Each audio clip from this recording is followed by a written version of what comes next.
The views and opinions expressed in this podcast are those of the individual guests.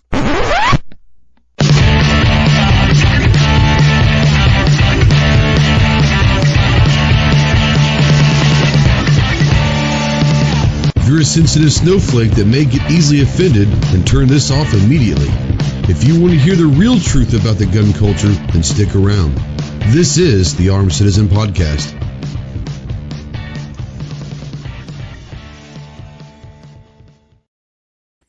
What is going on, my Ghost Squad? Welcome to the Armed Citizen Podcast Live. This is episode number 183.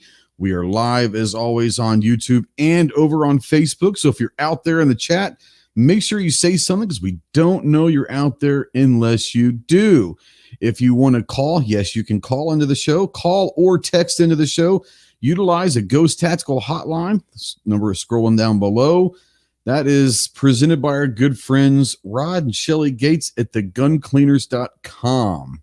If you're a veteran and you're in that hole, you're in that dark place and you can't seem to find the light and you need someone to talk to, first of all, give me a call, text, email, whatever, 24/7. I can't give you medical advice, but I sure as hell can probably be a pretty decent ear and maybe can talk you through some stuff and all of that. If you're looking for professional help or someone that can guide you towards medical professional help, first of all, know two things. One, you're not alone. And two, the world is a much better place with you in it. Please, please, get some help. Contact the Veteran Crisis Hotline, 1-800-273-8255. Once again, 1-800-273-8255, the Veteran Crisis Hotline.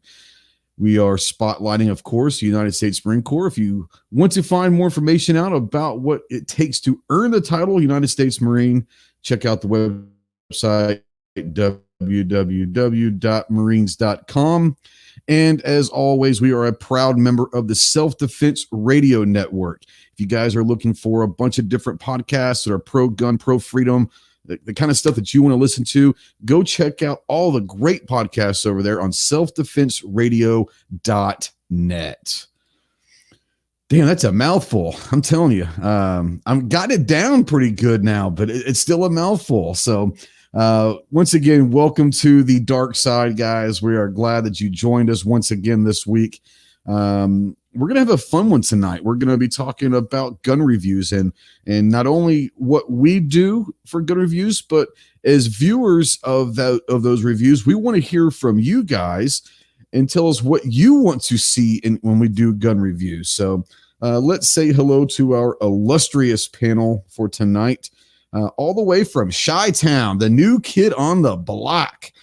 He has been around the YouTube hemisphere for, I don't know, about 2 months now, and has kind of really done a great job. I saw a couple of his videos, kind of been talking with him and all that. Great dude. We got from Illinois, sorry, but it is from Illinois, a regular gun guy. What's up, Mo? What's going on, man? Thanks for having me, bro. Oh, man, I'm glad to have you on, and you're doing some great work. Just really happy of what you've been able to do in the last couple of months. He's he does some really good stuff. You've been doing some live streams lately and all that, so really, really happy for you, bro. I'm glad that hopefully you're enjoying it. Yeah, definitely, man. Starting to get the hang of it, man. Watching guys like you, man. Oh, no, don't watch guys like me. You'll learn how not to do it.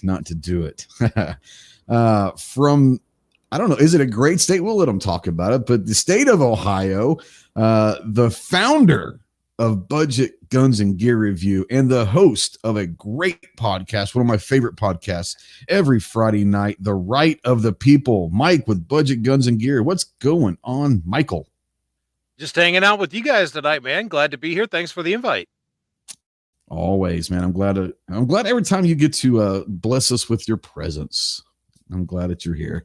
I don't know if I go that far. Well, checks in the mail, right? That's right. And from the great state of Texas, back from his odyssey to Talladega Nights with Shake and Bake. Ain't first your last, baby. Ain't first your last. What's up, Clove? How you doing, man? Hey. So before we get going, do you want to give some people a little heads up of what happened in the last 24 to 48 hours? Because you've Yeah, been going. I mean, I want to start out because I know there's definitely some people. G-Webs for one, I want to say thanks. I was coming in, it made a decision. I talked about it before that, in order to try to save money on, hotel and all that, I could drive straight back after the event yesterday, do it in about 12 hours. And, of course, had to come almost all the way across Alabama, all the way across Mississippi, all the way across Louisiana, and then a few hours into Texas, of course. And I made it about as far almost to the Mississippi Louisiana line, and I seen G-Webs sent me a text. He said, "How's it going?" And I had to pull over and pit stop and refuel, and so to speak, anyway. And I emailed him back and I said, "Man, you feel like going live?"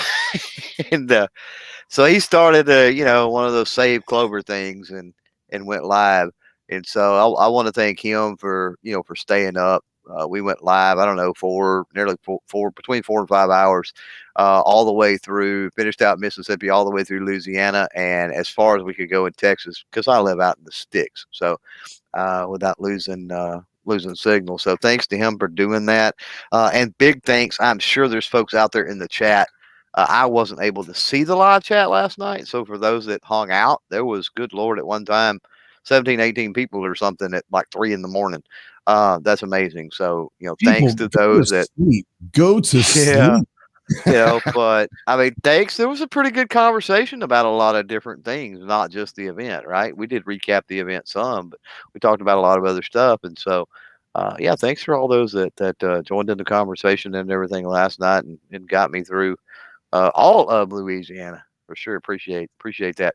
As far as the event, heck, man, I got in about 6 this morning, crashed for a few hours, got up, and immediately banged out the first release. I mean, you go to an event like that, it's kind of important you get stuff out quick, right?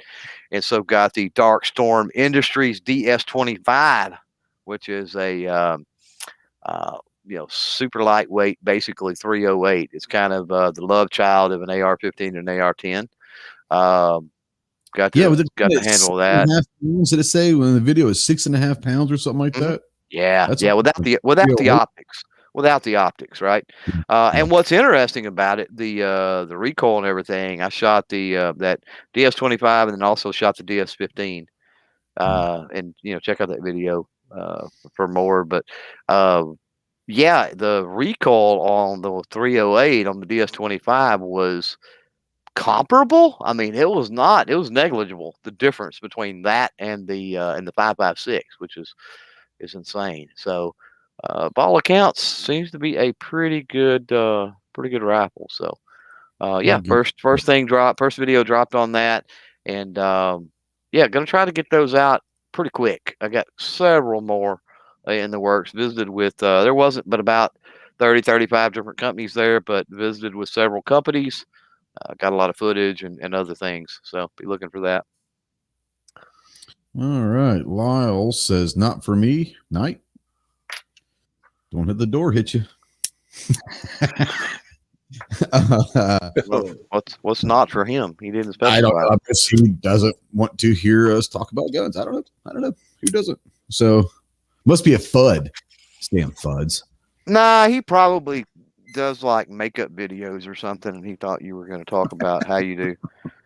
Well, or he does. Maybe he does airsoft reviews, and he got upset because we were talking about scary black rifles or something. Ooh, yeah.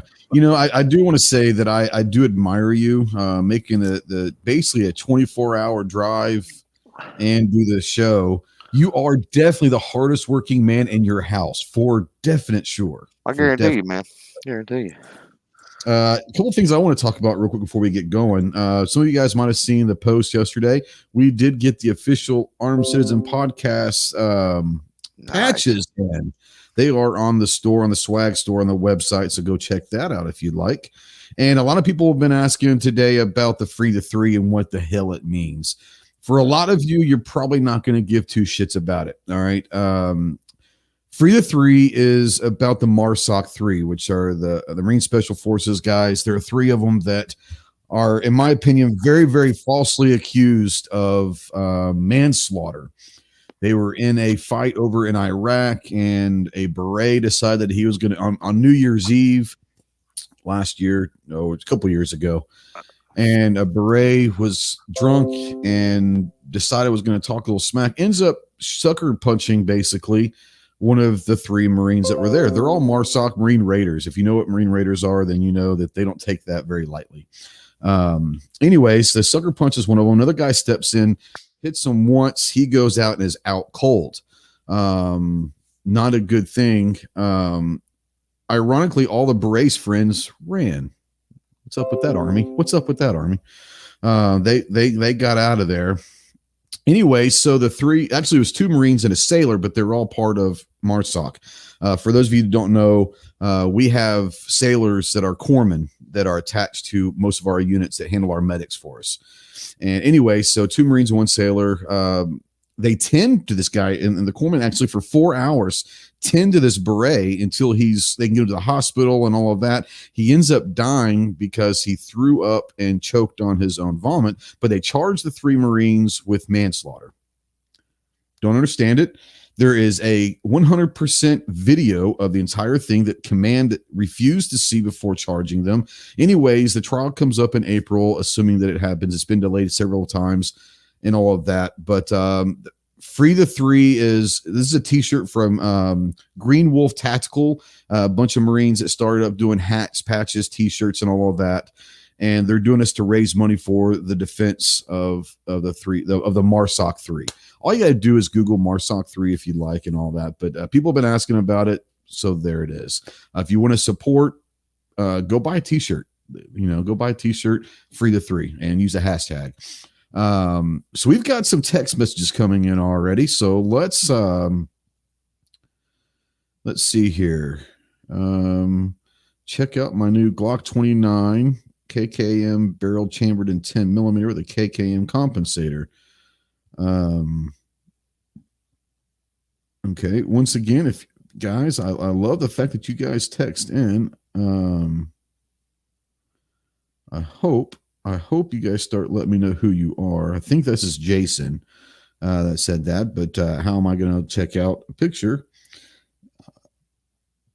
I can't check it out, but we'll talk about it here. And someone sent in, they just finished up the Ladies 365 XL. This is from Snowy North Gunslinger. Pretty awesome picture. Kind of did the frame in a kind of a grayish blue. Looks really, really good. I can't put it up on the screen because you guys sent a text on my phone, so it is what it is. Anyways, they say a picture's worth 1,000 words. You still got like 978 or so to go. Just saying. Something like that. Yeah, something like that. Let's see. Do I miss anything? I thought I saw. So mandatory is a sailor or corpsman. Same thing. Corpsmen are sailors. They're part of the Navy. They're the few seamen, sailors, whatever you want to call them, that you don't want to mess with around Marines, because we take the corpsmen very, very seriously. They train with us. They do everything that we do. Plus they're there to save our lives. So corpsmen have a very special place in most Marine Corps guys' hearts and souls for sure. Stephen Elder says, I don't know if you guys heard about it. It was brand new to Japan on my ship when they killed a gay kid in the bathroom, and he was one of the sailors on the ship. Okay. I don't know. I don't know. There's a lot of stuff that happens out there, bro. There's a lot of stuff, and I'm not saying it's all good, it's all bad, but I mean, that's the way it is, unfortunately. Well, you get people together, right? That's right. And especially in a confined space in a ship. Yeah. It's going to happen. It's going to happen. I was in the 90s when it was the don't ask, don't tell. And, it is what it is. So, yeah. All right. So let's get digging in. What we're going to talk about tonight is gun reviews. And we're going to kind of talk about, as creators, kind of what we do and what's our process when we're going to be doing a gun review. But we also want to flip it and say, as content, viewers and people that consume the content, or people that are looking for gun reviews. What are you looking for in those reviews? And we put a poll out in the and Jesse, I think, sent some letters as Tardot is still out. Well, that might be Troy himself. I don't know. I don't think it is, because she usually doesn't allow him to have access to the outside world. But apparently Tardot is. I need picture proof that Tardot's still alive. I think he's down there in the basement and rubbing lotion on and all of that. So it was Jesse, and she did send a picture. So I'm going to bring this up and see if you guys. Tardot is still alive. Now, I don't know how old this picture is. There's no telling. Troy, if it doesn't have today's paper, it ain't from today. I need to see him holding up something that has today's date on it. And Troy, if you're out there, when you're taking that picture, pull your ear if you need help, and we'll make sure we come up there and help you. You're only a few hours away from me now, so put the lotion in the basket. That's correct, says the guy from West Virginia. So anyways, we put a poll out into our YouTube community, and we've got over 600 views, 600 votes from a day ago. And I said, when watching gun reviews, what are the most important things you want reviewed? And leading the way at 55% is reliability. In second place is value versus price is at 36%. And then you have overall finish and feel at 5%, trigger at 3%, and capacity at 1%. So I want to start with a regular gun guy real quick and say, when you're talking about and you're getting ready to do a video on a gun review, what is the process, or what are the things that you kind of make sure usually that you want to get into your videos? What information or whatever? Well, be honest with you, man, I'm probably different from everybody here because, I'm new to this, and I wanted to approach it from the novice perspective, like the regular guy that's not Absolutely. an expert. So I don't even call them reviews. I just give my thoughts on it. So I don't go in with a game plan. I take that firearm, I turn the camera on, and I just start talking as if I was having a regular conversation with somebody. I love it. Yeah, so I don't pre-plan it at all. So basically what you're saying is when you're going to do a review, or you're going to do a video on one of your guns, you just literally turn the camera on and talk about your thoughts on it, how you like it or dislike it. Do you discuss what you talk about? Do you discuss, like, I don't like this trigger, or I don't like the slide, or what? Is there stuff like that you do look at?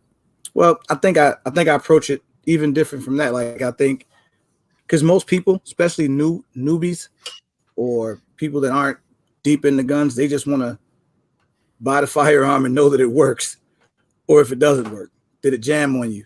Did it not? You know what I mean? Like, I'm not really into the trigger weights and, all the technical stuff. Just a regular gun guy. I think that's fair, because I think there are a lot of people that do appreciate that, especially the newer gun owners. You've been around guns for a while. You're not a new gun owner, but the people that are new to guns, they may not even know what the hell you're talking about with trigger pull weight or the reset, or what. They may not even know what the hell you're talking about. They just want to know, does it go bang when I pull that trigger? That's it. And that's a valid thing. Absolutely. Mike, when you go to the gun shop and you pick up a gun, and when do you start the mind process of planning your video? As soon as I pick it up. Yep. I'm trying to soak up my first impressions of it, what it feels like, what fit and finish looks like, how, if they let me dry fire it, what's the trigger pull like, what's the sight picture like? Does it point naturally for me? All that stuff. Then if I decide I'm going to take that one home, I will carry it for a while if it's a handgun, and shoot it for a while, carry it for a while, just to get kind of a little bit of experience with it. And, then I'll go on camera and kind of do what the regular gun guy does, is just kind of stream of consciousness, this is my thoughts on it after playing with it for a bit. Lately, I've been putting some more technical details in there, weight, length, width, height, trigger pull weight, all that stuff.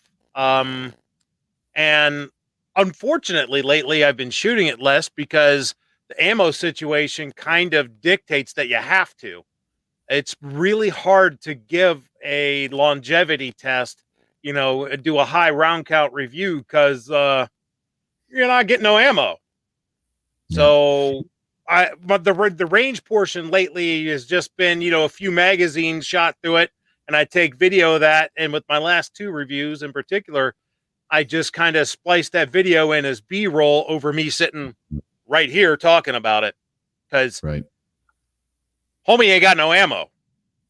Well, and that's going to be something we're going to talk about. That's going to be one of the talking points later on the show is, what are some of the things that we've had to change in doing gun reviews now versus a year and a half ago? I think Thursday, at least here in Arkansas, March 11th Thursday is going to be the 1-year anniversary of the shutdown.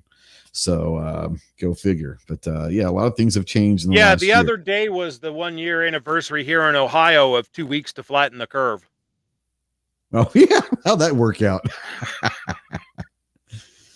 Okay, so Delray Dan out there, I think he's one of the RGGs out there, the regular gun guy group. I love it. He says, I'm looking to buy a bullpup shotgun. He showed off, I guess you showed off and talking about his ATI Bulldog. I want to know which of the bullpups can eat all the ammo. So I'll say this. I have a Rock Island Armory. It's right here. I had to go around my desk, but I got a Rock Island Armory bullpup shotgun, and I really do like it.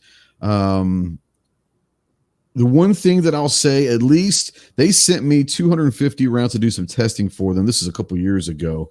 But it was high velocity stuff and it had no problem. It was Fiocchi.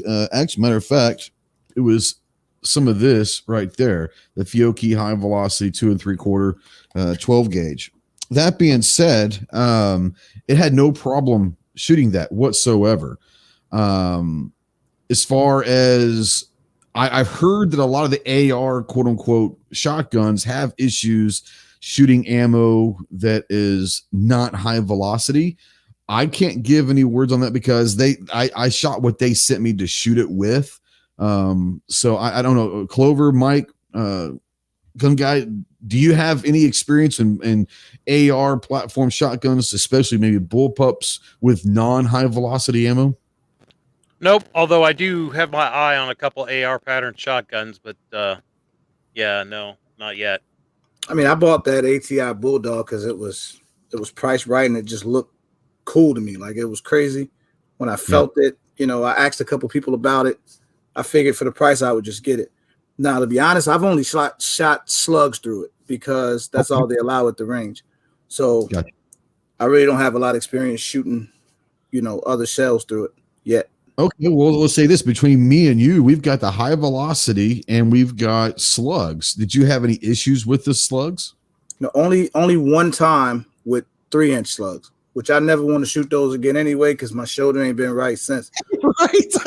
But, outside of that, man, that thing's been, it's pretty cool, man. I love shooting it. I use the 3-inch shells as a joke, though. When I take my buddies to the range, I'll put them in the magazine and don't tell them.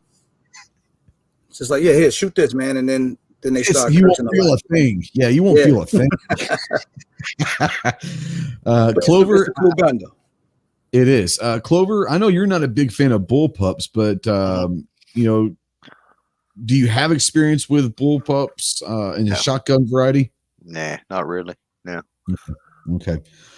So I mean, I haven't shot any of the quote unquote cheap shells through them, but the high velocity, I never had an issue with them. And obviously Gun Guy had no problems with the slugs. So I think that you're going to be looking at anything it might have a break-in period as well. I mean, you never know, but I think you're going to be safe. The great thing about shotguns typically is if they're built anywhere correctly, they're going to put out anything you throw in them. So that's one of the great things about shotguns.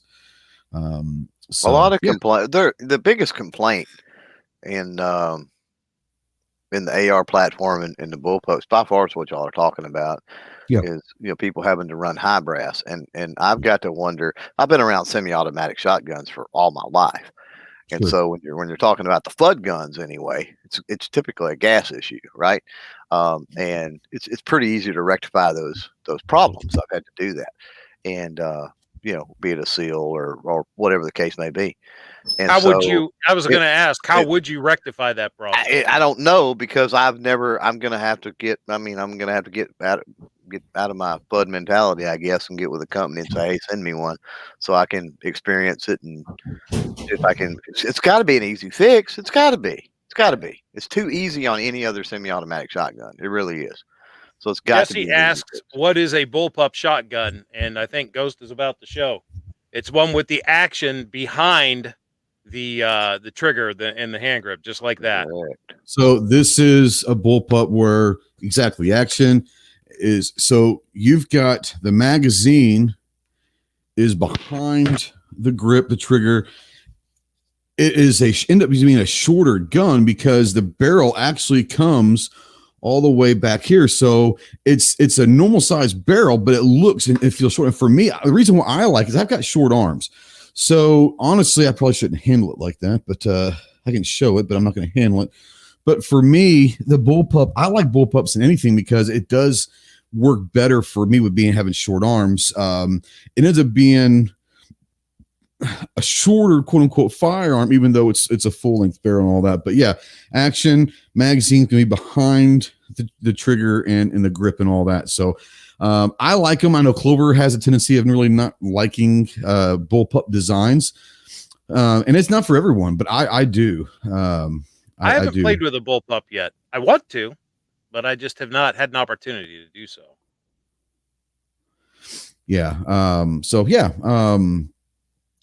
Clover, I want to come to you and say, when we're talking about gun reviews, I'm going to ask you the same question I asked Mike but when do you start in your mind the planning session of maybe what to put in your review, and how does your process go as far as doing that review? You do a lot of thinking before you even get to the point, right? Because a lot of times you have one firearm and you'll think, if I ever get my hands on X, Y, and Z, it'd be really cool to do whatever you did with that one, right? A similar thing, right? Compare it. Mm-hmm. One thing to point out real quick, Jacob S. out there, and I think you threw it on the screen. He said, wouldn't the first thing for any firearm review be to say that the opinions that have been put together are the opinions of this person and what they think of it? And I think that's a valid point. I think it's very important, not necessarily in those words, but to make it clear. We all get the troll comments and everything else where people are butthurt because we've said something, however minor it might be as far as negativity or something, or maybe they've had some kind of a problem where we have it and they get all huffy about it. It's like, look, that's your experience and what you did with it. And we've talked about it many, many times on this show, let alone independently on our separate channels and everything else about, how firearms are sort of purpose driven. Kind of depends on what you do. And the one you pick may not be the best job for what you're trying to do, and might be the same for me and vice versa. I think when you throw in the thing about the specs, right? So trigger pull and capacity and things like that. I've got to where I like to lift that out and go through those on like a first impression, initial impressions video, just because that's important, I think, for people, right? Because a lot of times they may kind of have an idea of what they're looking for or what they want, and they go to YouTube and search, and they haven't really searched a manufacturer's website, right, to know all of those things.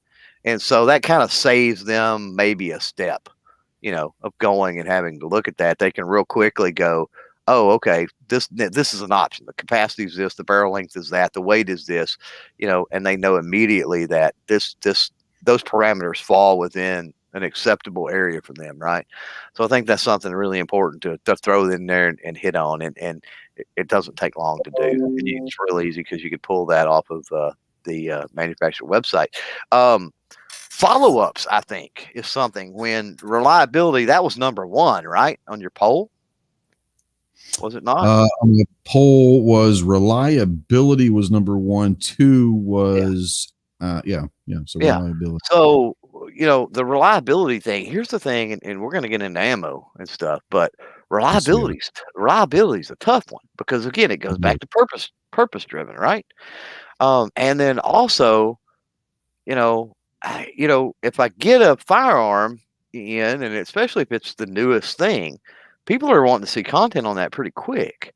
And so I don't have weeks and months to, go through the paces and do all of this stuff. So there's going to be follow-up, and I like to do follow-up, right? And one of the great things, you do it, Budget does it, I do it, is with the articles on Gear Report. So I know Jeff was out there in the chat. So I want to give gear-report.com a quick plug. He's got a link. I don't know why he's not here. And say that anything that I've reviewed, if you want to know a more long-term reliability thing, I almost always write the Gear Report article last. And that's why, because that's kind of like the definitive final answer on my thoughts, right? That contains all kinds of maybe little quirky issues I run into after I did the videos later on down the road. So, if you're out there and you run across my content, probably yours and Budget's as well, and that's swaying your decision on maybe, hey man, maybe I should pick this up or that up, right? Because, one of you guys like it. Go check out our Gear Report articles and make sure that there's nothing happened later on that might be a deal breaker for you. Absolutely.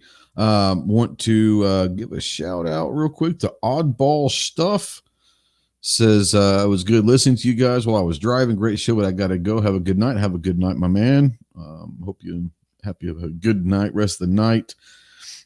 Jacob was asking about a poll. Yeah, I put out 2 or 3, I don't know, sometimes 4, depends on the week, a week polls on the community tab on my page. So those are kind of fun. They just have a little fun discussion and all of that. But yeah, I got a text from our buddy Joe over at Shooting Gallery New England. He says those AR-12 shotguns are not that reliable, but Black Aces makes great buckshot that works great in bullpup / AR-12 guns. I will say this. As far as bullpups go, that's the only one that I have experience with, and I didn't have any issues with them. There was some stuff that when I was doing testing with them, I had to send in and say, maybe you might want to change this and all that. But as far as reliability, I didn't have any issues with them. I think that goes for every gun. Depends on what kind of, like you said, what kind of ammo you're using, what your purpose is going to be for. As far as cycling and just going bang every time, even a Glock 19 might have issues. One person's Gen 3 Glock 19 versus another. It could be just a bad gun sometimes. So don't always say that because you may have issues with one, it might be your actual gun, and contact that manufacturer and see, hey, something's going on with this. And maybe I'm limp-wristing it, but it might also be something else, and if they're any good at all, they'll have you send it in and either fix it or replace it or figure out what the hell's going on. Chloe, I think you wanted to jump in on the shell thing. Yeah. When we're talking about Black Aces, Black Aces has got great stuff. I don't really have a whole lot negative to say about them, but I do want to point something out that Black Aces is not the only ammunition that does what it does to make it more reliable in those platforms. And here's why. First of all, it's high brass, right? And everybody on the panel has agreed with the bullpups and with everything in the AR platforms that typically high brass, you're not going to have that big a problem. Right. The main thing, and there is other ammunition that you can find, other shells that are high brass that are a tapered roll crimp. If it's high brass and a tapered roll crimp, it can be pretty much any brand.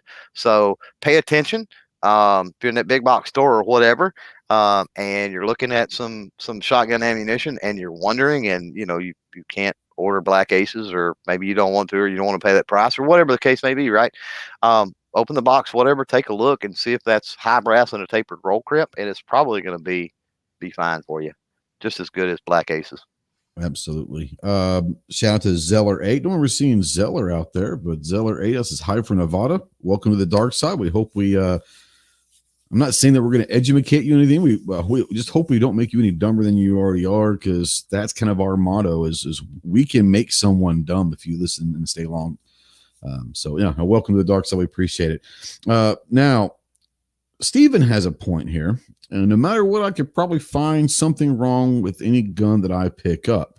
And that is probably true. There is no such thing as a perfect gun. There really isn't. No matter how much you spend on it, you can find something that you personally don't like. And that's why I try to, when I do a review video, I'm going to at least point out, and when I'm doing a written review for Gear Report, I'm going to point out, maybe this trigger could use some work, or this doesn't feel good, or the trigger's gritty, or the slide is maybe a little heavy, or whatever it might be. It kind of shoots left, and it's not me, it's the gun that's shooting left, I promise, or whatever. There's gonna be something that you can find. And I'm going to say this, and I'm going to bring you guys in too, but I'm just going to say this. If you're out there and you're watching someone do a gun review, and every single gun review they do, they say that they love that gun and it's damn near perfect and all of that, be very weary of that person, because if he's finding nothing wrong with every gun that he's doing and touching and shooting, he's either being paid or he has zero conscience and zero integrity whatsoever. He or she got zero integrity. So just be careful with that. Can I caveat? Because you said, you're saying be careful. You're not saying it's definitive, but I want to caveat that because a lot of folks, especially small channels, and AWG down there may agree with me on this, but a lot of younger channels and whatever, they are reviewing and doing what they bought. Well, obviously, if they bought it, they probably love it, right?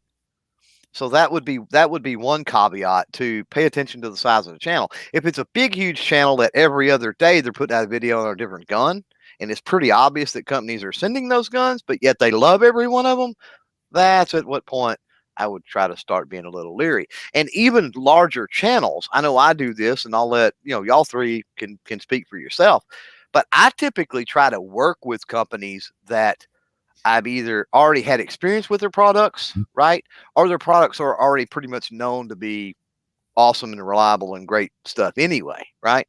And so that's where those just to explain, since we're kind of talking about the creator makeup and things, I think it's important to kind of explain those different dynamics as well. Yeah. Well, and I'll give you one that I've got a video dropping Saturday on the new Taurus G3 that I've been reviewing and testing out. And I've shot Tauruses, but this is the first Taurus that I've owned. And so I was looking forward to kind of seeing, historically, especially with semi-autos, Tauruses maybe had some sketchy past with their semi-auto. So I wanted to kind of see where this was going and all of that. So I'm looking, and you guys will see that video come out Saturday. But yeah, for the most part, unless it's a gun that I really want to shoot that I've never worked with, most of the time when I'm reaching out to a company, it's someone a gun that I already own, one of their guns, or I've shot it a lot, or something like that. There's a reason why I work with those companies, because they work and they've got a good track history or whatever. Obviously with Clover, all the Marlin stuff. Well, if he gets a new Marlin or a Henry, he's been shooting those for decades. So it's not like he's a shill for them, Yeah, it's like that should be no shocker. If you see Henry or Marlin in the title, you pretty rest assured I love the thing. Right. So the next thing I want to talk about real quick is going into the actual video process, the video and shooting that review video. I want to bring Mike in here and let him answer first and say, when you go to the range, knowing that you're going to shoot a video on XYZ firearm, whatever firearm that you have, whether it's the Charger back there or whatever, do you go to that range with certain things that you want to pick out, like in video and talk about, or do you just kind of shoot and then figure out the rest later? I just shoot it in stream of consciousness as I go. I mean, I never write a script, and I very rarely go in with talking points. You're pretty much particularly the way I used to do it. Now, not so much now, because the fact that I can't spend as much time on the range due to the ammo shortage means that I really can't do that. So it's kind of forcing me to organize my thoughts. But the way I used to do it, the way I prefer to do it, is go to the range, shoot for a little bit, talk about what impressions come up, and then shoot some more and talk about the next thing that pops in my mind and just kind of do it like that. It's very stream of consciousness.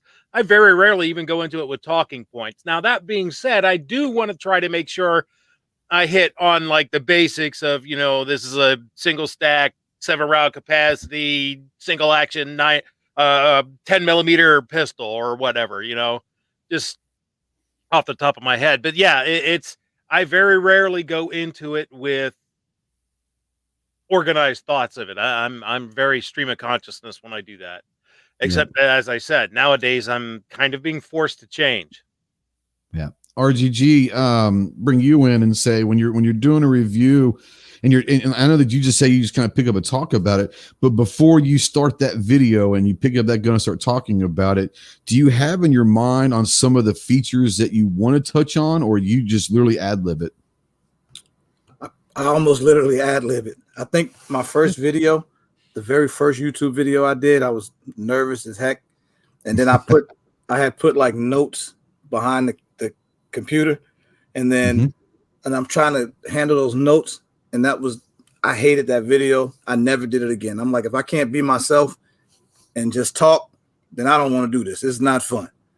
So after that, man, I've been having fun ever since.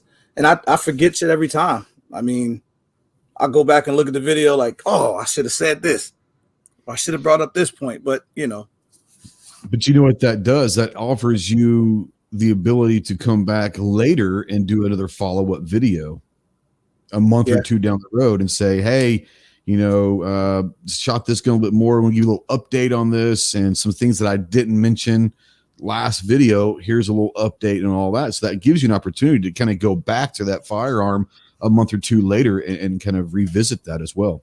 For sure. Clove, what about you in the planning process? And the great thing about you is you don't have to go to the range. You just walk out your back door and you're in the range. So, but do you go through a process of writing down, not a script by any means, maybe some bullet points or things that you want to try to get into it? Or do you shoot and come up with those bullet points afterwards? Usually I've got some kind of idea first, whether it's written down or simply in my head. But, I want to hit on something that we talked about from going to the event yesterday and me covering the stuff there. Is there's something to be said about working events, and we hadn't had any, right? With the cough and everything going on. But, we've got SHOT Show, we've got NRA, we've got the Wanamaker Tulsa Arms shows, we've got USCCA, we've got all these events throughout the year, and we've got to think on our feet when we do stuff in the booth, right? So we hit the camera where, hey, we're live here at the, or we're, in the booth here at so-and-so, and this is what's his name, and he's going to show us this, and we got to ad lib, and we got to be able to think on our feet, right? You can't really structure that, right? And most of the time it comes off really good, really well. And so, I mean, I don't know, I'll let people with the content coming out of that make their own decision, but I think I did really well, especially considering I was out of practice from shows, right? But I think that translates over into your produced content on the range as well, as Budget was talking about, and being able just to work off the cuff and on the fly. And so where over the last year, I've kind of thought about the content more in my head and actually made notes on note cards or pieces of paper or other things, bullet points and other things like that. I think once I get, obviously, with the show content out of the way, I think for the next few videos you're going to see on my channel, I'm literally going to do what you're talking about. I'm going to be, okay, well, I've got to talk about this gun or do something with this particular firearm. I'm going to grab it, grab some ammo, my eyes and ears, the camera, the tripod, walk out to the range, turn the camera on and go. And whatever I say, whatever happens, right? If it's something screwy, I'll edit it out in post. I'll put some B-roll over it, whatever. Yeah. For me, and I can't speak for, this is just for me, how I run about it is I have like an internal rule, and I know that it's crazy, but every time I get a new gun, unless something crazy has happened or is happening, like for me, I have to shoot every gun within 24 hours of receiving it. That's just the way I am. It's just one of those things. It might only be a magazine, but I'm going to shoot it within 24 hours. Most of the time I go straight from the gun shop to the range. So it just works out that way. I don't know how. But no, for me, what I try to do with that, I usually try to put 2 or 3 or 4 videos, but the first video is going to be the first shots video. And like this past one, I did 100 rounds, and I just went out there and I just shot. I didn't do any video. I didn't do any talking about it. I just said, here are the shots, and we'll do a review about it later, and then come back and do. I'm not one of those that's going to just do all of it. Some people will do like 1,000 round review and they'll do all 1,000 rounds that first day. I don't like doing that. I'll do it, and then a couple of days later, I'll go back and do more shots and all that. One, because it separates my time to the initial reaction of the gun. I know what I initially think and how it feels and all that. Come back a couple of days later, and if it still feels good to me and it still's working and all of that, even better. So what I typically will do is, I know in my videos, especially like the review you're going to see on Saturday, and most of them, I'll say, well, we haven't shot the other 100. I have. What I will do is I'll go to the range and I'll shoot an extra 100, 200, 300, whatever rounds I'm going to shoot for that video. And then afterwards, I'll turn the camera on and talk about what I found. And for me, what that does is, if I go and I have in my mind, I have a list of how does it feel? How does it cycle? What's a trigger like? All of that good stuff. The technical specifications of the fire, I want to kind of make sure that I at least talk about or get B-roll and all of that. But as far as the reliability and how it runs and all that, I wait to talk about that after I go through whatever round count that I'm going to go through.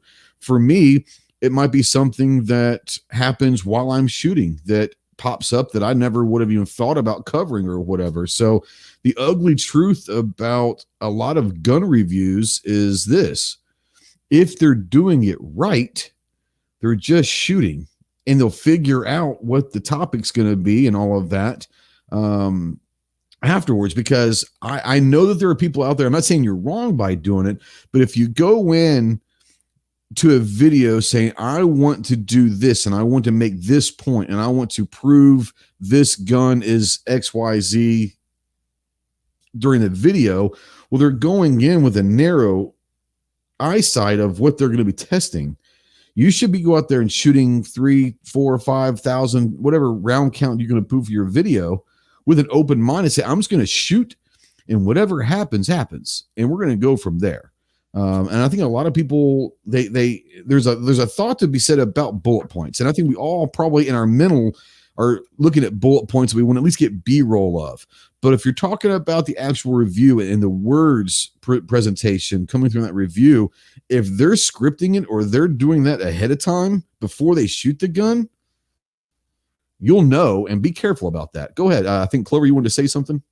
No, I was going to say, if we're talking in terms of review, I don't disagree with you that much. Now, when we're talking follow-up content, those can be specific. We're specifically checking it for this purpose or doing this, whether it's straight up accuracy or, whatever it might be, right? Yeah. I know that RGG's got to leave here in a few minutes. Man, first of all, thanks for coming in, bro. But since you've got to leave in a few minutes, I'm going to go ahead and give you a few minutes to plug your channel. Where can they find you? What projects you might have going on? Anything you want to plug, go ahead and use this time to do that as well.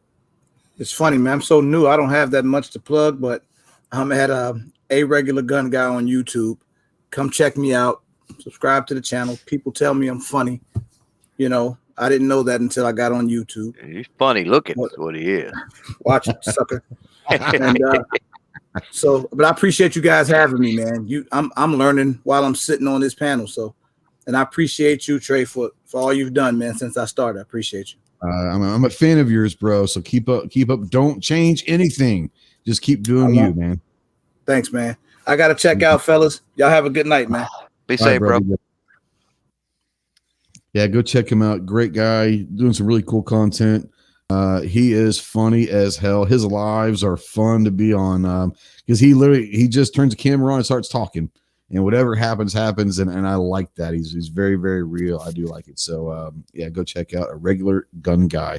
I think G just put the link out there. Appreciate you, buddy. So yeah, and there's a lot of comments out here talking about and Jeff out at Gear Report. First of all, Jeff, you have a link. I don't know why you're not in here, but he has a link in it. He was talking about. He's probably texting during the Boy Scout meeting. in all honesty. I don't know if they're doing the Boy Scouts right now with the COVID stuff. So I don't know. I was just messing with him. Oh, yeah. Yeah. But he says shoot first, but he has a standard list of stuff that covers while shooting. And that's what I was talking about. I think we all have those bullet points of just regular everything that no matter what gun you pick up, you're going to check those things. And that list is different for everybody. What I'm looking for in a gun is be different than what Mike or Clover is looking for in a gun with fit and finish and feel and triggers and all of that stuff. But then he writes an article. Obviously being the chief gearhead over at Gear Report, he's going to write the article, but he says then the article becomes the script for the video. And that's interesting because the three of us in this panel write for Gear Report. I do it the opposite. I will do my shooting, shoot the video, and then that turns into the article. What do you guys do? Clover and Mike, feel free to just jump in. Yeah, I do.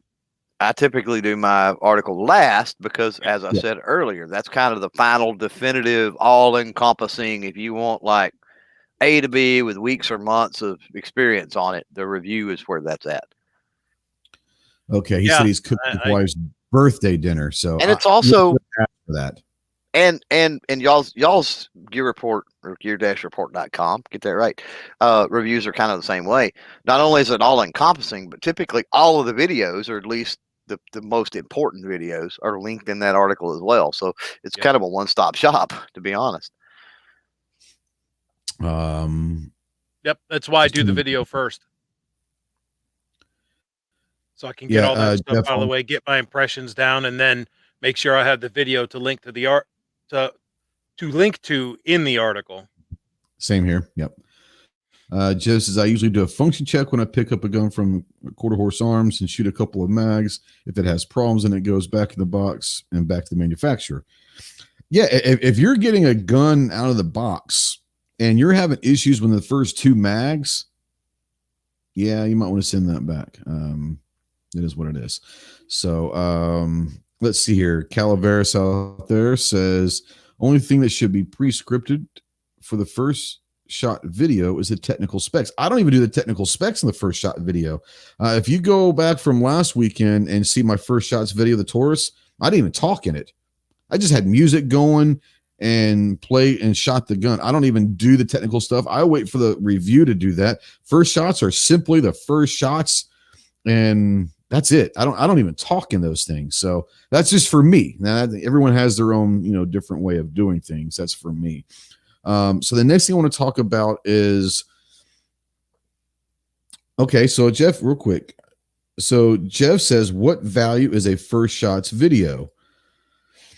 I don't know if there is value to it. For me, it's, I'm going to go to the range, take a box or two of ammo, load up the magazines, and put my camera and a couple, 3 cameras in different angles and just shoot. Okay.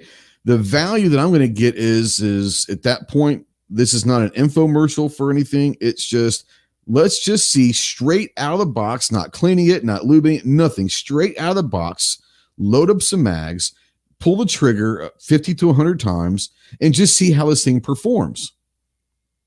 Just see simply how it performs. Because here's the thing. In my eyes, and Clover, Mike, you can jump in on this, but in my eyes, I'm not going to say most, there are a lot of gun owners that are going to buy a gun, maybe go to the range, put 1 or 2 magazines through it. If it seems to work fine, they probably won't ever shoot again. It's going to go into the nightstand or wherever they're going to go. But the idea of the first shot video is to say, look, this XYZ gun for me, may not be for you, but for me, this XYZ gun for the first 50 to 100 rounds had zero malfunctions.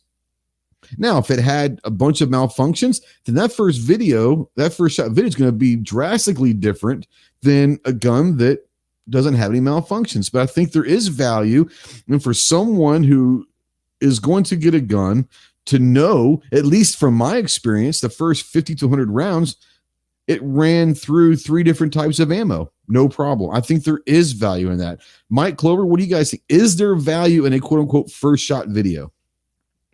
Well, yeah, there can be from the aspect of what you just said, but also, from a purely promotional standpoint, it acts like a commercial for the full review.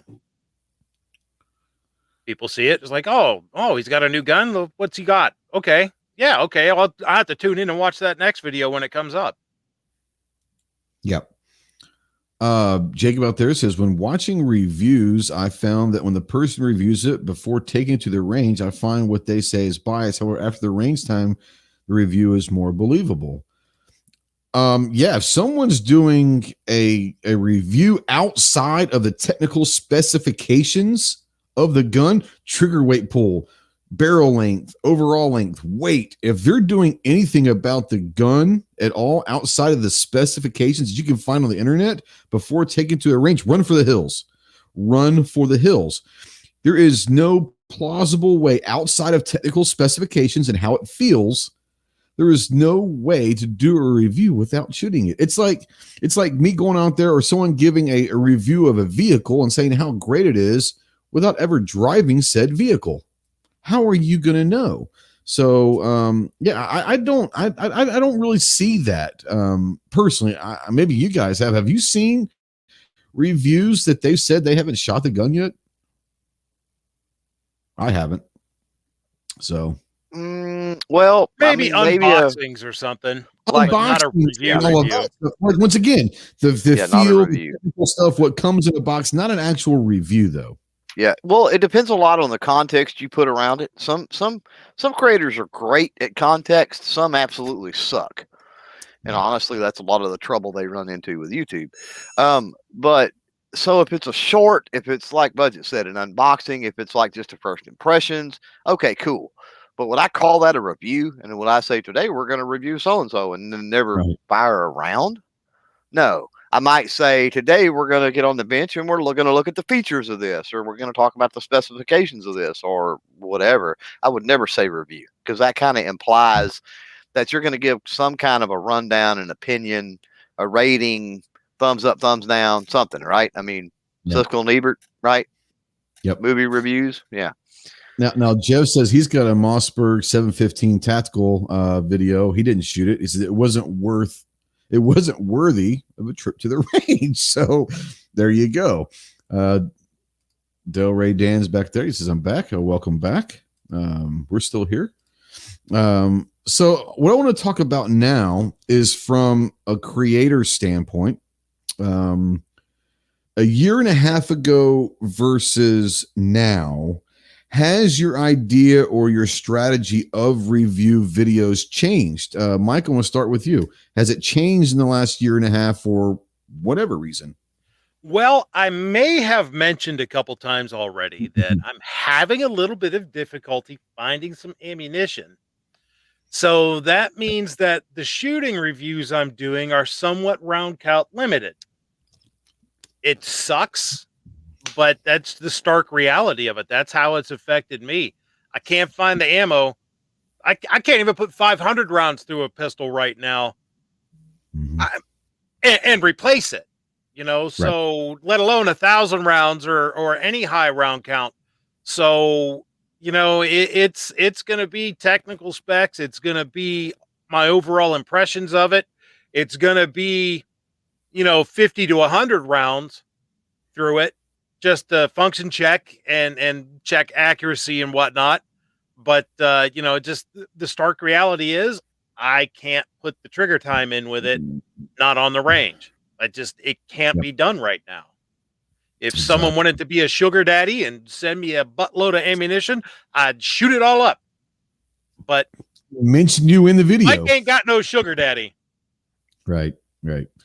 Clover, what about you? I'm sure ammo is obviously something that's an issue as well, but have you changed up maybe a style or the strategy of doing reviews in the last year and a half? Yeah, I mean, I echo that too. But mine is from from another standpoint, I think, as well. Obviously, ammunition limitations, but also time limitations. Yep. Man, time is one of the most precious things we have, right? And not only that, but people's attention spans are seemingly getting more and more limited every day. So the quicker I can go through that, say, hey, I'm gonna, I may only film 10 rounds in it. I may have shot 300 that day. You know what I'm saying? But I'm only going to film 10 shots and then talk about, what happened and what the results were at the end of the day and whether I like it, thumbs up, thumbs down, that kind of thing.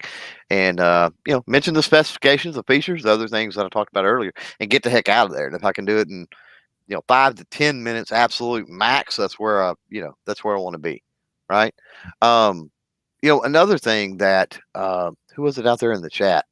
Guy that comments, I think he says if you can't actually drive attack, I don't think you can call it attack driver, and I don't agree with that.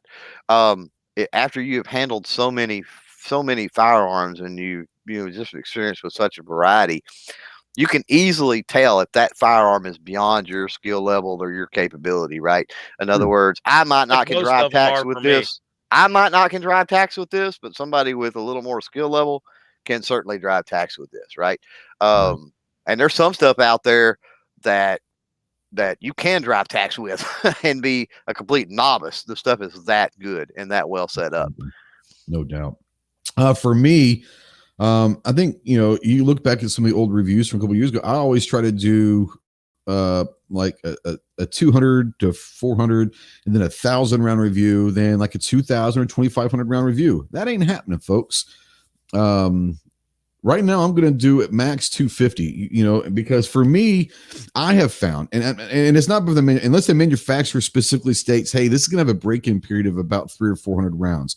I personally have found in semi-automatic pistols that you can get a very good idea after 200 to 250 rounds of a break-in period. And I think that that's what Snowy was saying is, what's the average round count you put before you're happy with doing a review? I wouldn't feel happy doing an actual review without maybe a couple hundred rounds in there, because that is going to at least give you enough evidence of maybe a break-in period. And with guns that might have a little grit to the trigger, well, after a couple hundred rounds, if it's still the same amount of grit, then it's probably going to be gritty. Even if it doesn't go away after 200 rounds or 250 rounds, if it's going to go away, you're going to start seeing that, okay, the trigger is getting better. It's getting better. So, down there, I can imagine what's going to be 500 rounds and all that. I would say that the minimum for me to feel comfortable doing a review is 200 rounds. Even in today's ammo shortage, I'm still going to try to put at least 200 to 250 rounds for me to feel comfortable of giving an actual review. That's just me. Clover, you said you got a follow-up. Come on in.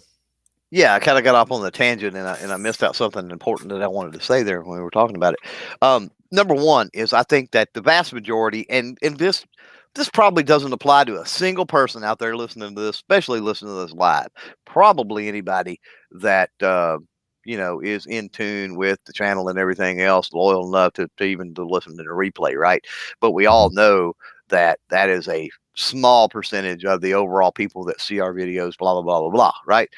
So with that being said, the majority of people I think out there are looking for, number one, a confirmation bias. They've already made up their mind. They want whatever they're watching the video. So it's really not going to matter as long as you say one thing good and you show it, and they see it in action in some way, shape, form, or fashion on the screen. They're probably going to go, oh yeah, I want that. Right. It's not really going to change their mind or make a difference. And so when we're talking about shortening the content, getting around the ammo thing, one of the perspectives you can bring to it is what to expect when you first get this, right? Mm-hmm. So nobody wants to buy a firearm, get it home, and it's like, well, crap, this don't suit the purpose-driven, right? Crap, this don't do what I need it to do, right? Right? Or, oh man, this thing is, it's the slide's not locking back. Man, this thing ain't feeding right. Right. So those first few rounds let you know whether or not there's going to be a break-in period involved, things that you can relay to that person. That way, if they see that video, they go, okay, now I know I want this, but now I know when I go buy this, I kind of know what to expect when I take it out to the range for the first time. Right. I don't need to be expecting to take it to the range the first time and the action be like glass and it drive taxes, the kind of comments said, or whatever, right? They have a more realistic expectation. And that's a way I think we can shorten things down as well. Yep. Snowy out there says, anyone else buy a gun and right after you leave the store, you start watching videos on it? He said he does it every time. Actually, I'll watch videos before I buy it. That's just me. I'm one of those who are going to do research, but I'm not doing research for confirmation from that video. I'm wanting to find out, is this something that's reliable? And there's only a couple people that I personally trust to go get that information. And one of them is Such. I like when Such does this. He's very thorough. He's going to give you a 20-minute review. He's not nothing fancy yet, but he's got a 20-minute review, and he's going to go through a lot of the technical side and all of that. But me personally, I'm not out there to get confirmation that my decision is right. I'm going to say, I've got these 3 guns and I really am leaning towards this one. I just want to make sure that there's not a lot of people saying a lot of bad shit about this gun, because I don't want to go and waste that money if it's a bad gun. So I do watch videos on guns, and I'll try to watch them before I make that purchase, just to make sure that it is, I guess it is confirmation, not confirmation that I made the right decision. It's just making sure that, okay, here's my decision. But now before I go do this, is this a bad gun or not? That's your diligence, man. And I was having that conversation, I think, with New York Outcast earlier in the chat, that we need to be consumers, and especially this day and age, right? And I think we've had that conversation on this podcast before too.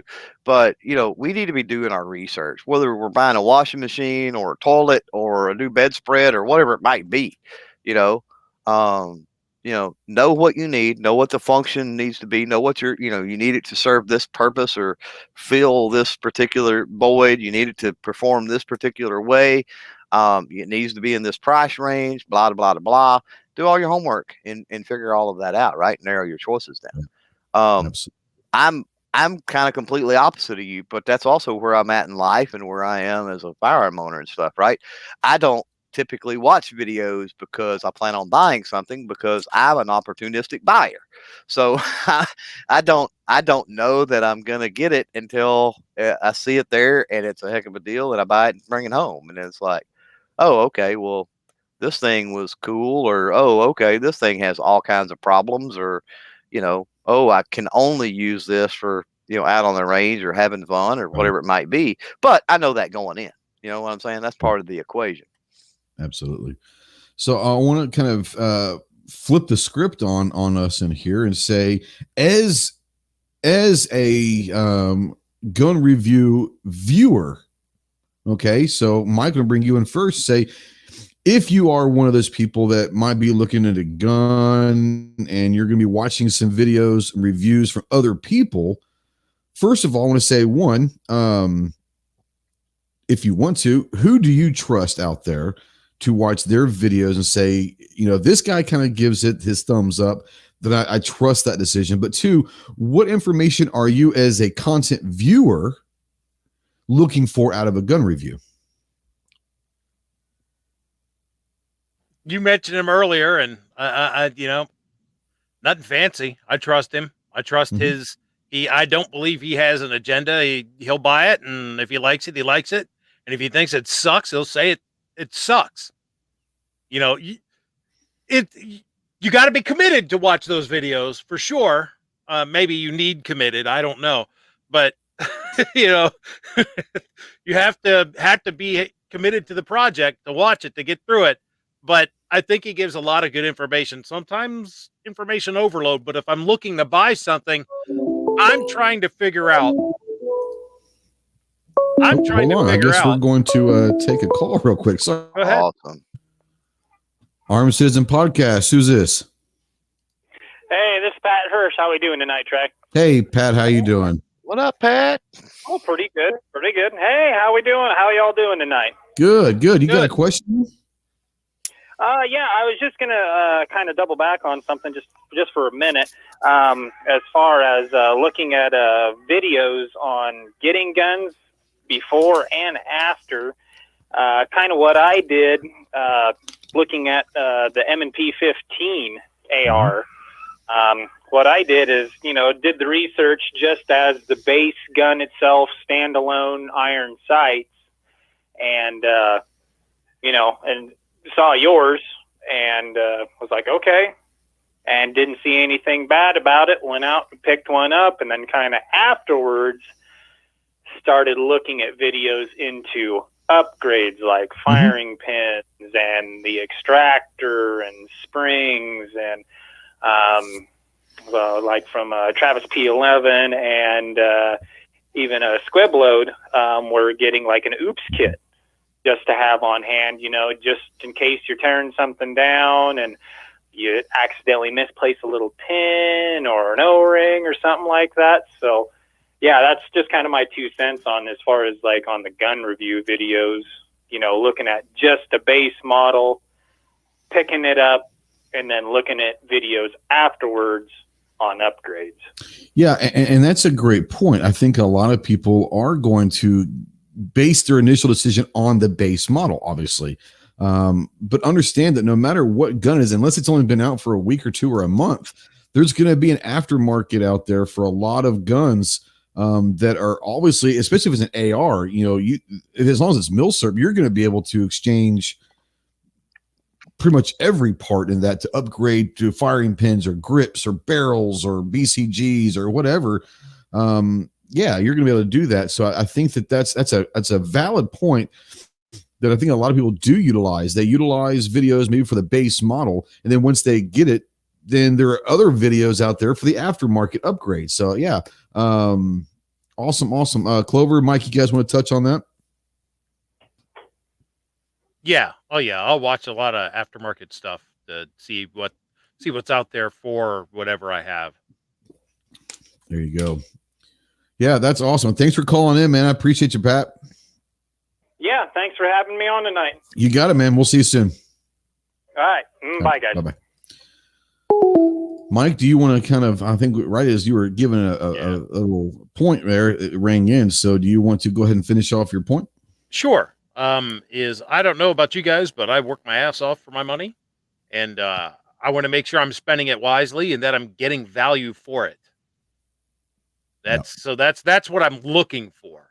I'm looking at all the data I can find, get as many opinions as I can to see if the value is there, if it is worth the cost.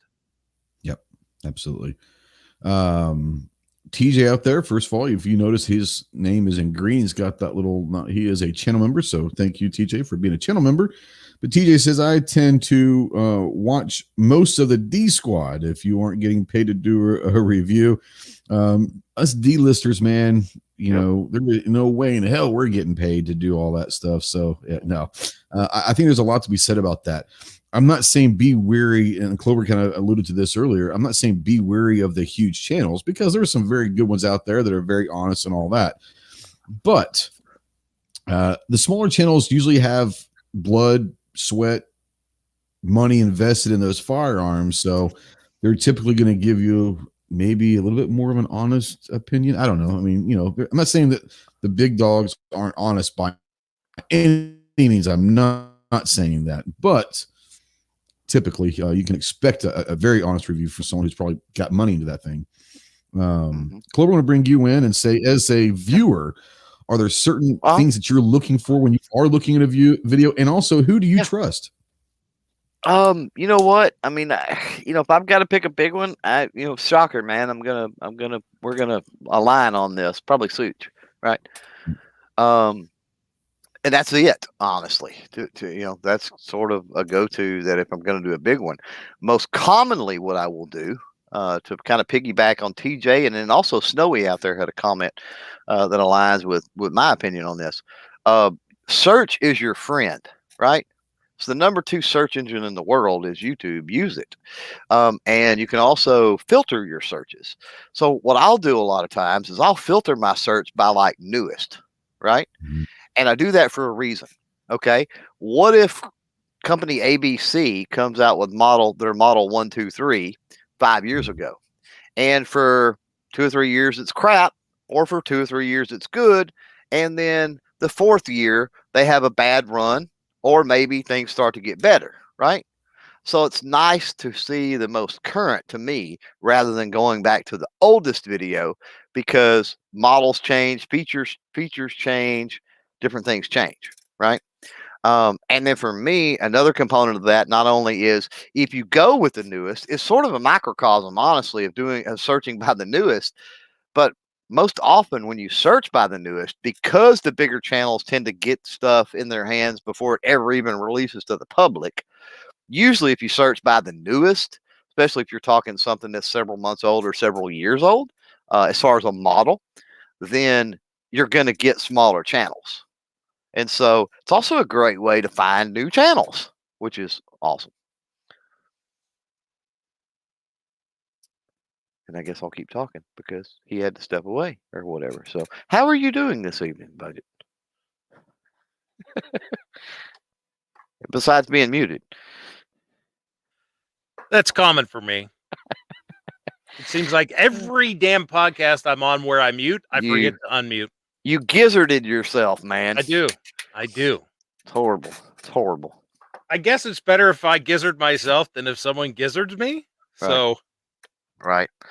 Part of the reason, the big channels, and I mean, I've got a decent relationship with quite a few big channels, and I've got love-hate with some and absolute hate for others. If you know what I'm talking about, the hashtag. Yeah, they hate kids. Put it out there in the live chat. You know the hashtag. I'm not even going to mention it. But the thing is that's part of the fun of it for me anyway. It's being able to find some of these smaller channels, and by small, it might not even be small as in a few hundred subscribers or anything like that. They could have tens of thousands or even be in the hundreds of thousands, and I never knew they existed. You know what I mean? And It's like, wow, these people are doing really good content, and I never knew they existed. So it gives me an opportunity to comment, gives me an opportunity to reach out into if they've got their about section in the on YouTube filled out where you can email them. That's very important if you're a creator, by the way. Do that.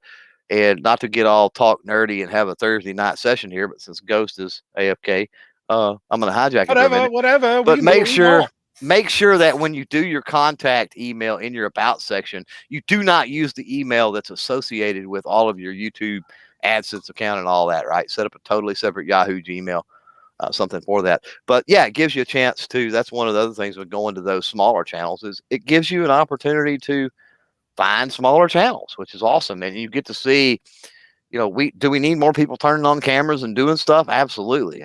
My opinion is we'll take all we can get. But truth is, I've heard people go, "Oh, there's only hundreds of gun channels on YouTube." Bull crap. Do some searches and start tallying it up. There is a lot of firearm related content channels on YouTube. I can tell you, if there were only hundreds, our channels would all be bigger. Right. Well, yeah, you would think. There's thousands of them. So yeah, we got off into the weeds. Ghost to bring us back though. Well, it's just one of those. I had to stop away and take care of something real quick. So thanks for no, we understand. Guiding the ship in the fog real quick. My grape crayon flavored water. So yeah, awesome. Yeah. So what I want to talk about, the last subject we're going to talk about tonight is when we are doing reviews. This is what I do. And this is me. And I put some polls out there on specific guns. Like, what are you looking for? But when I do a review, I'm going to go over the information that I personally would want to know about said firearm. If I was watching this video, what am I? So obviously everyone's things that they're interested in knowing about a firearm is different. Like Clover and Micah both said, what is the purpose of that gun? What's it going to be used for in your life? So that's going to be important to you. So Clover, I'm going to bring you in and say, how much of your personal ideas of what you think about, what you want to know about a gun go into play of your videos? I want to know about, tremendously. And I think that's across the board. What was the question? We have certain, so like how much of when you're doing a review video and you're talking to specific how it feels, a trigger, how much of it, of the things that you decide on what to shoot on are ones that you personally would want to know if you were watching the video? Make sense? Yeah, because I mean, again, it gets back to purpose driven. It can be the exact same firearm, but you're going to have a different purpose or use it for a different purpose than I am. So that's going to affect the kind of video I do with it and the perspective I bring to whatever the review is.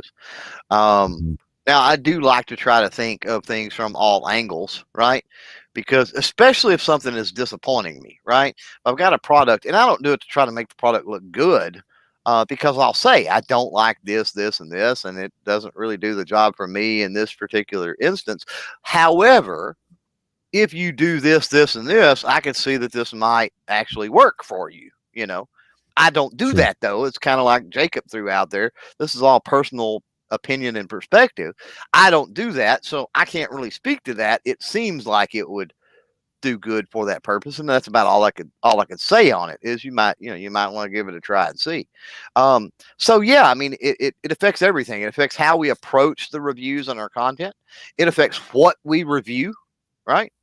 And the companies we reach out to, and the best relationships we have with certain companies and stuff, because just as people, we have those hobbies, we have those interests, we have those likes, those dislikes, and as humans, we just align with certain other humans better.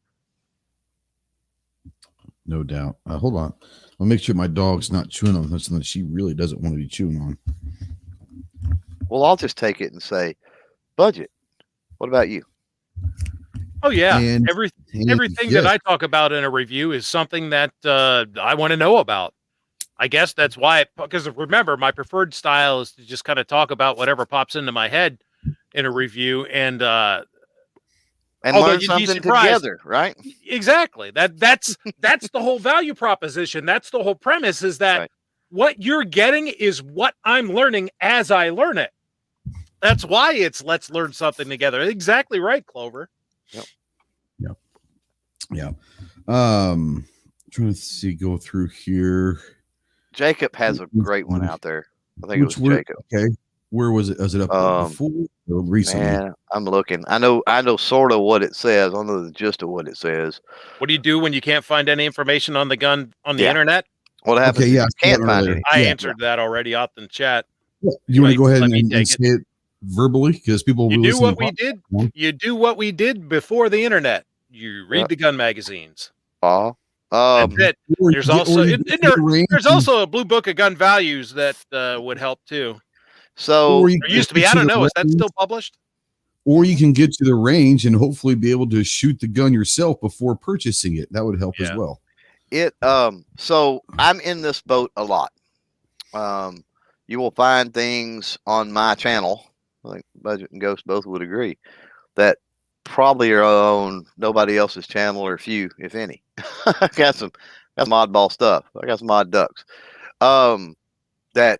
That's one of the reasons I did the video, kind of to speak to Budget's point, right? Is that, you got it, nobody else and so why not? Books are a big deal. I still got bunches of books, right? Libraries are getting few and far between nowadays, sadly. But and again, going to depend on area. If you live in a lot more liberal area, library may not even have anything on guns and stuff like that. But there is it may be able to get it through interlibrary loan.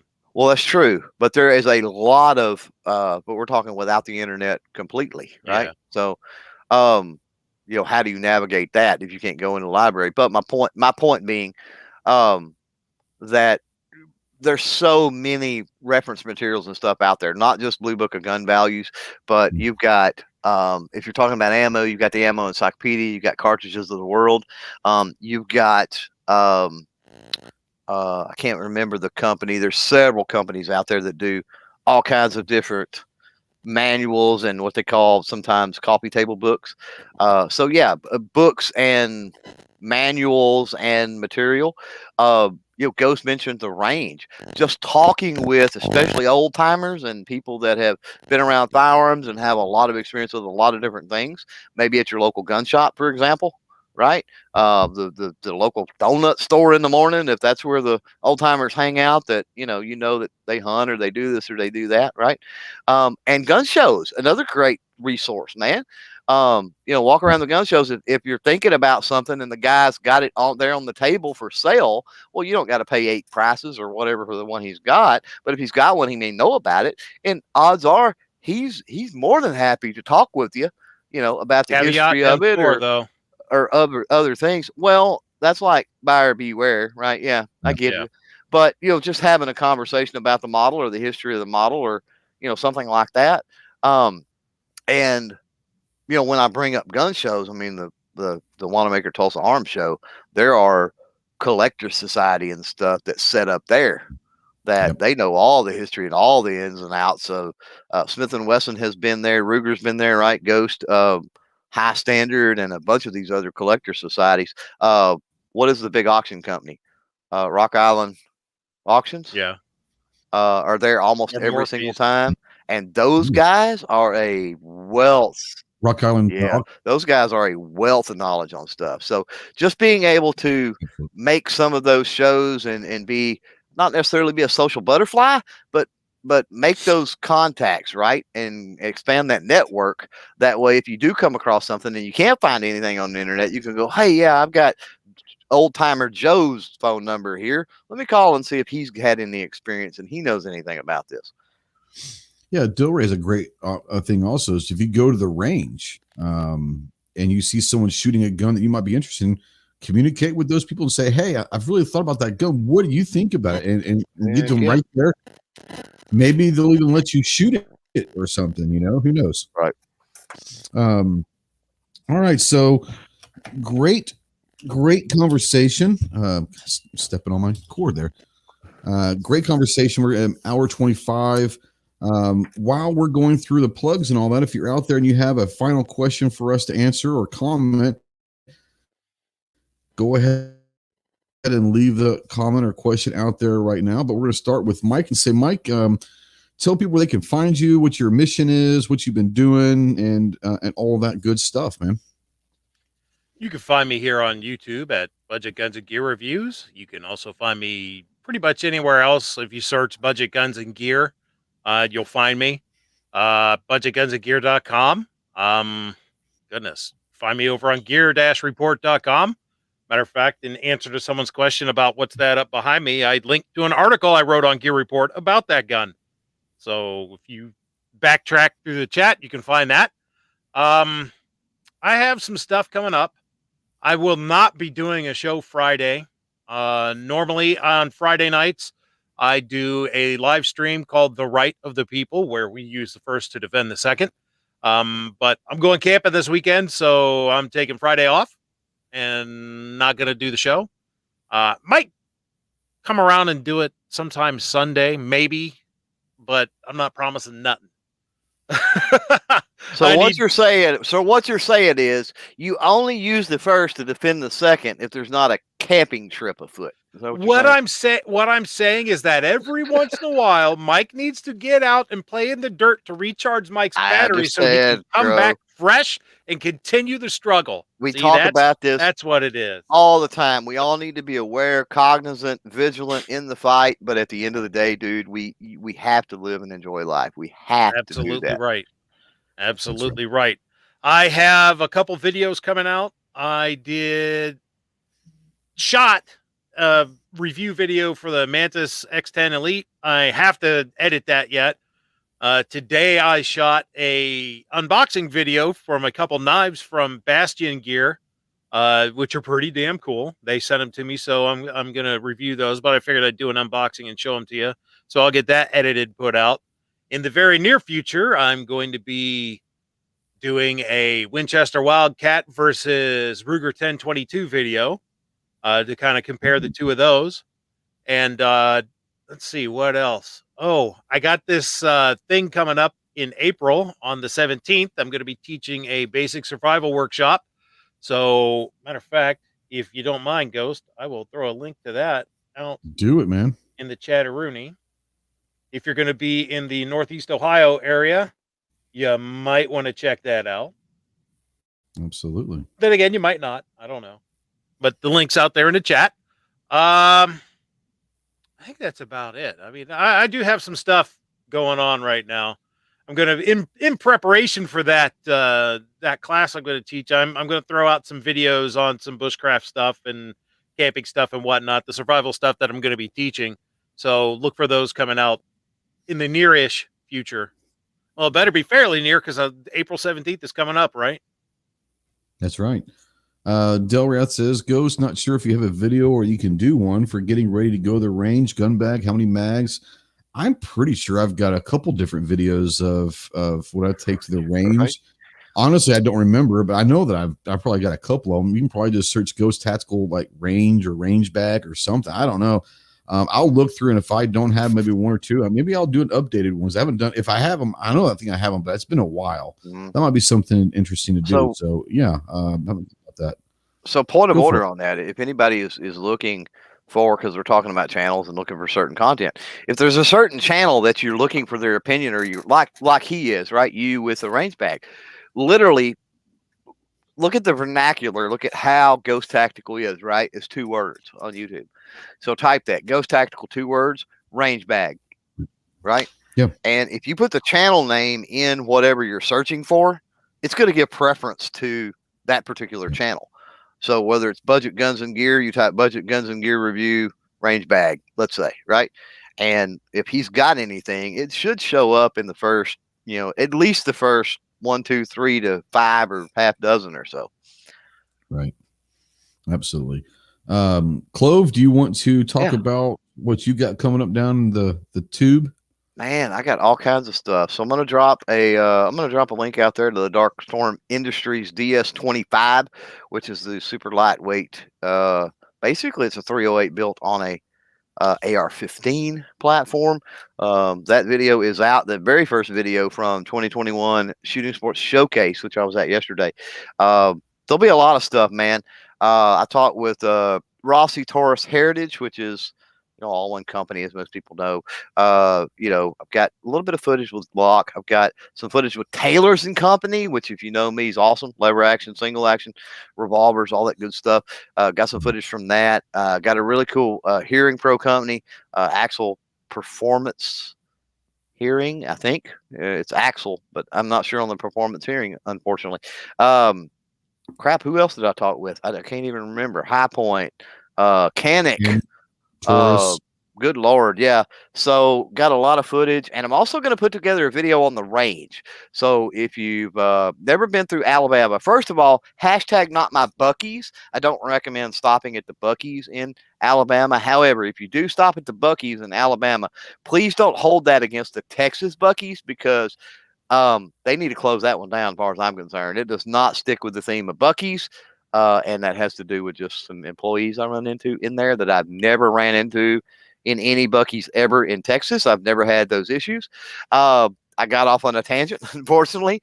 But, if you ever find yourself in Alabama or whatever, the CMP Talladega Marksmanship Park, which really new range. I mean, state-of-the-art, digital scoring, top of the line, beautiful facility. And thank you, probably not anybody with them, but thank you for hosting the 2021 Shooting Sports Showcase. Beautiful place to do it, for sure. If you're ever out that way, you have a chance to go to that range and check it out. Highly recommend that you do it. It's an awesome place. And hope to put together, I took a lot of pictures and stuff, just of the facilities and different things. So I hope to put together some time a montage or something, just kind of showing the range, because it's so freaking awesome. Maybe there's somebody out there with millions and millions of dollars to spend, and that's something they want to do, is build a range. So if you're going to model it after one, that would definitely be one to model it after, I assure you. So, but yeah, check out the most recent video release. I actually released it on time today, which is great. But it's been a great chat. I've enjoyed this one. But you know me, I like the nerd talk and all of that stuff. So thanks for the show, man. Yeah, and I enjoyed it because it's interesting to where, as creators, we have an idea of what we want to do with a review or a video in general. And I like to think we have kind of a pulse of what our audience would want. But a lot of people don't know what goes into making a video, especially a gun review video. It's not like we just go to the range, turn the camera on and all that. There's, I would say on average, a 10-minute gun review video is going to take 5 hours at least. Probably more than that. And more than that, because you're probably going to spend a couple 3 hours just on the range and probably another 3 or 4 hours editing to where it's presentable and all of that. So let's say it's a 10-minute, hell, let's call it a 10-minute video, might have 10 hours invested into that video. And possibly hundreds of dollars invested into that one video. So yeah, it's interesting. For us here, tomorrow we've got a behind the scenes video. If you've been on Patreon or a channel member, you've already seen that for a while.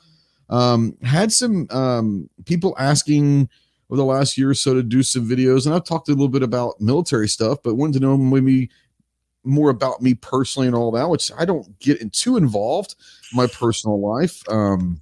But I did do a behind the scenes video that'll be released on Thursday. On Saturday, the review video of the Taurus G3 will be coming out. One of the things that I was going to say about how the gun reviews and all of that, it's not just the ammo or the time and all that. It's a lot of the times that you can't get new guns right now. They're just not available. So it's hard to do gun reviews on guns that you can't get your hands on. So I've kind of had to shift a little bit, and we're doing some maybe outdoor stuff and some survival stuff and all of that, which I think a lot of people have said they wanted to see. So in the near future, I've got a couple really cool outdoor videos that could help.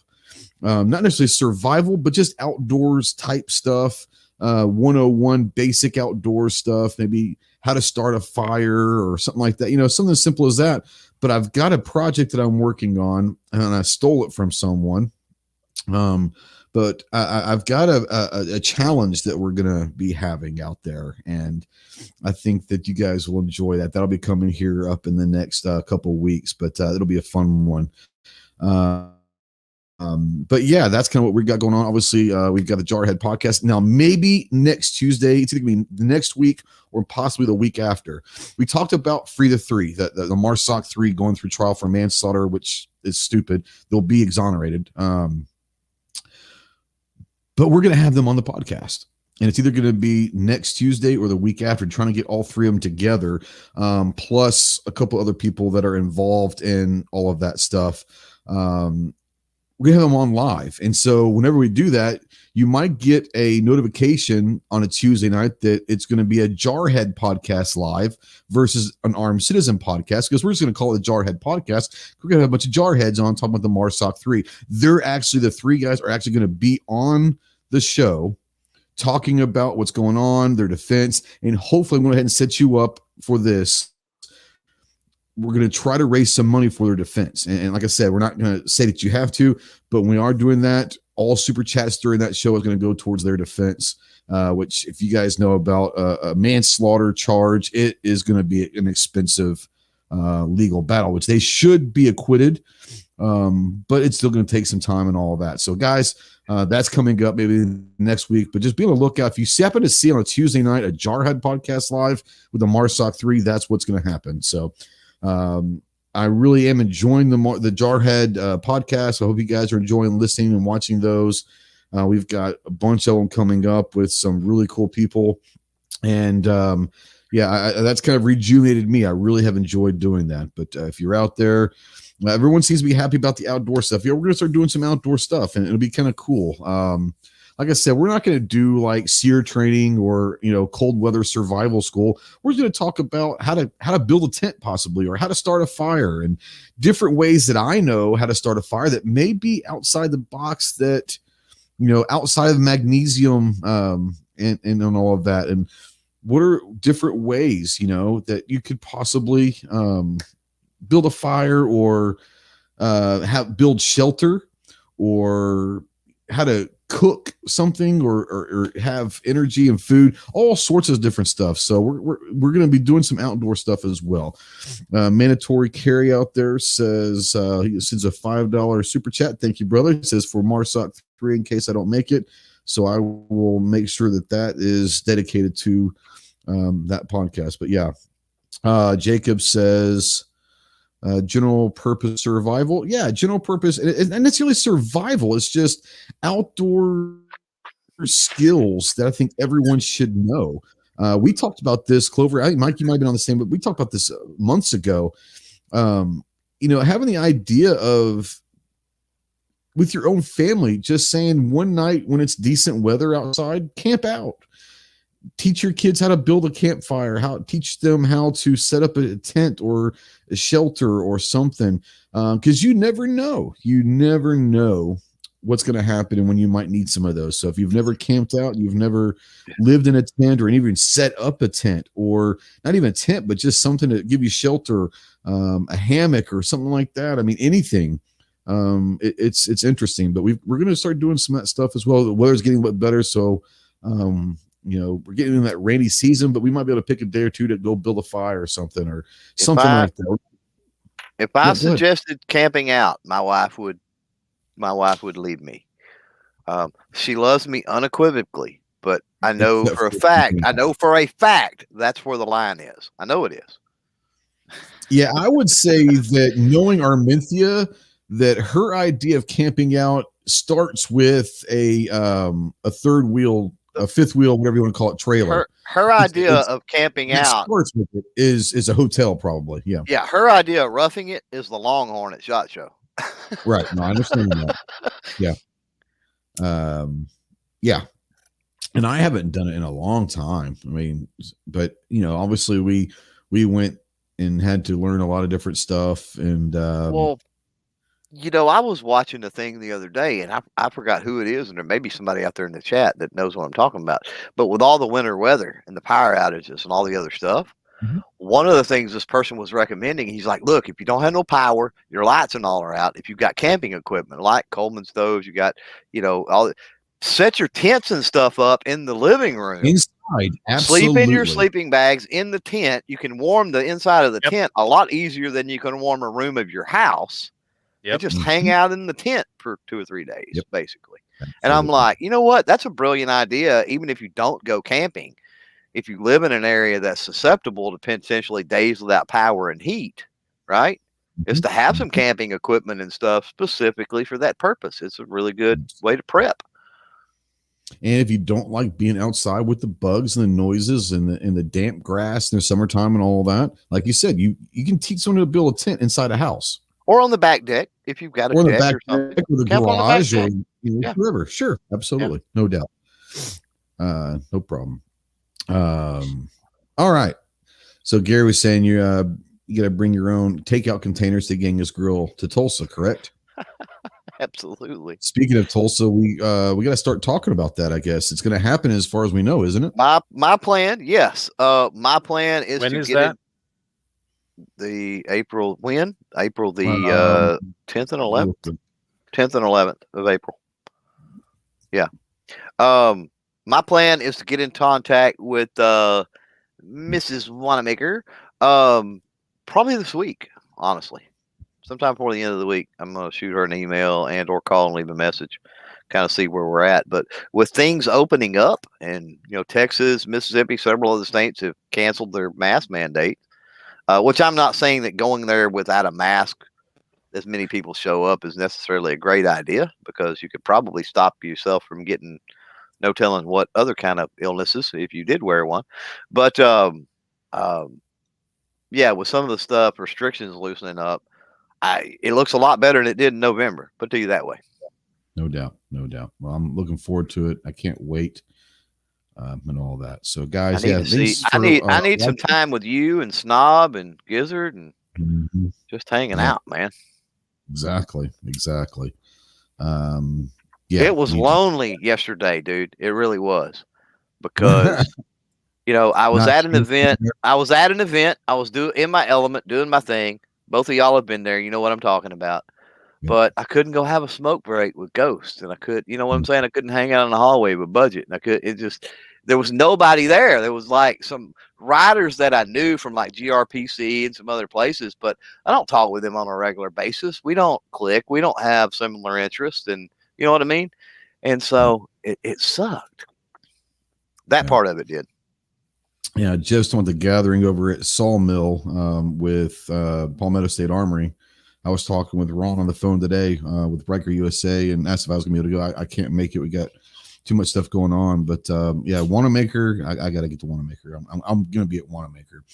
So, for sure. But thanks, everyone, for watching live out there. Great conversation. Great chat tonight. Thank you so much. If you're watching in replay or listening in podcast, the conversation doesn't have to end right now. Utilize that comment section on there and ask any questions, make any comments, and we'll make sure we get those answered if they are questions.